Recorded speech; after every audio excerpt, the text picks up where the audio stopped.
Shalom, saudara yang kasih Tuhan. Salam jumpa dalam program Tuhan adalah Gembalaku. Saudara-saudara, saya kepengen tanya, saudara pernah tersesat nggak? Atau disesatin orang, saudara ya?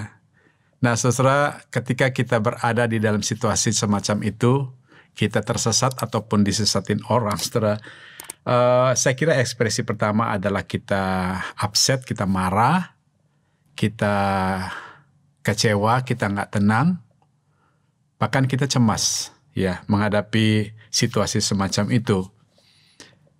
Setelah situasi semacam itu, saudara, saya kira kita tidak tinggal diam, kita berusaha untuk mencari jalan keluar bagaimana supaya kita terlepas daripada situasi ataupun dalam keadaan tersesat. Nah, saudara, bagi Tuhan, ya bagi Tuhan Yesus, tindakan penyesatan itu adalah sesuatu yang sangat-sangat serius. Ya, Tuhan mempunyai pandangan yang cukup keras terhadap orang-orang yang menyesatkan. Untuk itu mari kita membaca satu bagian firman Tuhan di dalam Markus pasal 9 ayat 42 sampai ayat yang ke-50. Demikian firman Tuhan. Barang siapa menyesatkan salah satu dari anak-anak kecil yang percaya ini, lebih baik baginya jika sebuah batu kilang diikatkan pada lehernya lalu ia dibuang ke dalam laut. Dan jika tanganmu menyesatkan engkau, penggallah, karena lebih baik engkau masuk ke dalam hidup dengan tangan kudung daripada dengan utuh kedua tanganmu dibuang ke dalam neraka, ke dalam api yang tak terpadamkan. Di tempat itu ulatnya tidak akan mati, dan apinya tidak akan padam. Dan jika kakimu menyesatkan engkau, penggallah, karena lebih baik engkau masuk ke dalam hidup dengan timpang, daripada dengan utuh kedua kakimu dicampakkan ke dalam neraka. Di tempat itu ulatnya tidak akan mati, dan apinya tidak akan padam.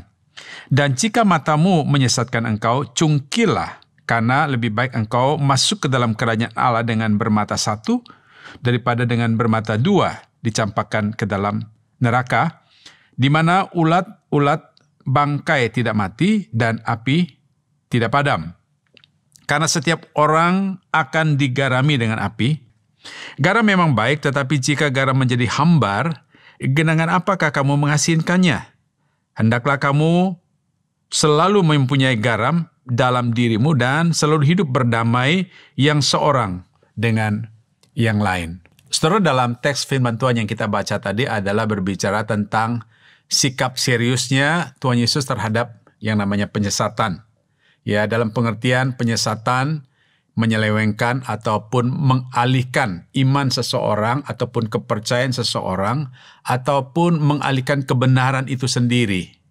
Nah, saudara, dalam ayat yang 42 itu Tuhan Yesus berkata begini, barang siapa menyesatkan salah satu dari anak-anak kecil yang percaya ini, lebih baik baginya jika sebuah batu kilang diikatkan pada lehernya, lalu ia dibuang ke dalam laut. Pada waktu kita membaca bagian ini, sekilas kita beranggapan bahwa betapa kejamnya saudara Yesus terhadap orang yang semacam ini. Tetapi ini menunjukkan betapa seriusnya saudara sikap Tuhan Yesus terhadap penyesatan. Artinya Tuhan tidak pernah menginginkan yang namanya penyesatan. Saudara, jika ada di antara kamu yang hidupnya tidak menjadi berkat bagi orang lain, justru menjadi orang-orang yang menyesatkan orang lain, atau di sini dikatakan menyesatkan satu dari anak kecil yang percaya ini, maka lebih baik batu kilang diikat pada lehernya lalu dibuang ke dalam laut. Sekali lagi saudara, Tuhan Yesus di sini sangat-sangat serius terhadap pengaruh dampak daripada para penyesat-penyesat itu terhadap orang-orang yang sudah percaya kepada Yesus. Konsekuensinya adalah sangat fatal saudara. Nah saudara, kemudian di sini Tuhan Yesus mengingatkan kepada murid-muridnya tentang peraturan hukum Taurat, dan saya kira murid-muridnya tahu tentang apa yang dimaksudkan oleh Yesus di sini. Dia katakan bahwa jika tanganmu menyesatkan engkau, penggallah. Jika kakimu menyesatkan engkau, penggallah.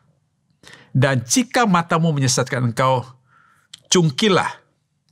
Lebih baik tubuhmu tidak lengkap masuk surga daripada lengkap tubuhmu masuk ke neraka. Saudara, sekali lagi, Tuhan Yesus terlalu amat serius terhadap yang namanya penyesatan. Saudara, saya kira apa yang Tuhan Yesus sampaikan di sini ada dua hal penting yang perlu kita pikirkan dan kita renungkan. Yang pertama adalah kita melihat di sini betapa Tuhan Yesus sangat serius terhadap namanya penyesatan bagi orang-orang yang sudah percaya. Konsekuensi bagi penyesat adalah kebinasaan ataupun neraka kekal selama-lamanya. Saudara, ini menunjukkan bahwa Tuhan Yesus itu sangat mengasihi engkau. Dia tidak menginginkan engkau melepaskan imanmu kepada Kristus. Bahkan saudara, dia menginginkan supaya engkau tidak binasa. Itu sebabnya mengapa Tuhan Yesus sangat serius terhadap penyesatan. Kemudian yang kedua, saudara, di sini kita melihat betapa Tuhan Yesus sangat inginkan selama engkau hidup, hidupmu harus berdampak Injil bagi orang-orang yang ada di sekitar engkau, yaitu melalui kesaksian hidupmu, melalui tindakan dan perbuatan nyatamu, bahkan melalui perkataan-perkataan kita. Apakah tindakan perbuatan kita menjadi teladan yang baik bagi orang-orang yang di sekitar kita? Apakah perkataan-perkataan kita mendatangkan damai sejahtera, mendatangkan berkat bagi orang lain, saudara? Saudara dikasih dalam Tuhan, di sini kita melihat bahwa Tuhan ingin supaya kita tidak menjadi batu sandungan bagi orang-orang di sekitar kita. Justru sebaliknya, Tuhan ingin supaya kita menjadi berkat bagi sesama. So, mari kita senantiasa waspada agar kita tidak terjebak disesatin orang-orang yang mungkin saudara berusaha dengan sengaja atau tidak sengaja mempengaruhi kita, mempengaruhi keyakinan kita. Dan juga mari kita saudara tidak menjadi bagian daripada orang-orang yang menyesatkan sesama. Sebaliknya, saudara, mari kita bertekad agar hidup kita senantiasa menjadi berkat bagi orang di sekitar kita. Mari kita tunduk kepala, kita berdoa. Bapa di surga, terima kasih buat firman-Mu pada hari ini. Kami bersyukur karena Engkau Allah yang hidup, Allah yang berkuasa, Allah yang bertanggung jawab, dan Allah yang mengasihi kami, Allah yang tidak inginkan kami disesati dan melepaskan keyakinan iman kami kepada Engkau ya Tuhan. Untuk itu, tolong ya Tuhan supaya kami tetap waspada dan berjaga-jaga atas segala kemungkinan penyesatan yang terjadi, sehingga kami tidak terjebak dan tidak membiarkan hidup kami ya Tuhan disesatin.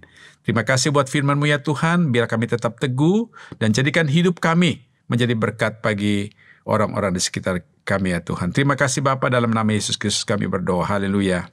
Amin.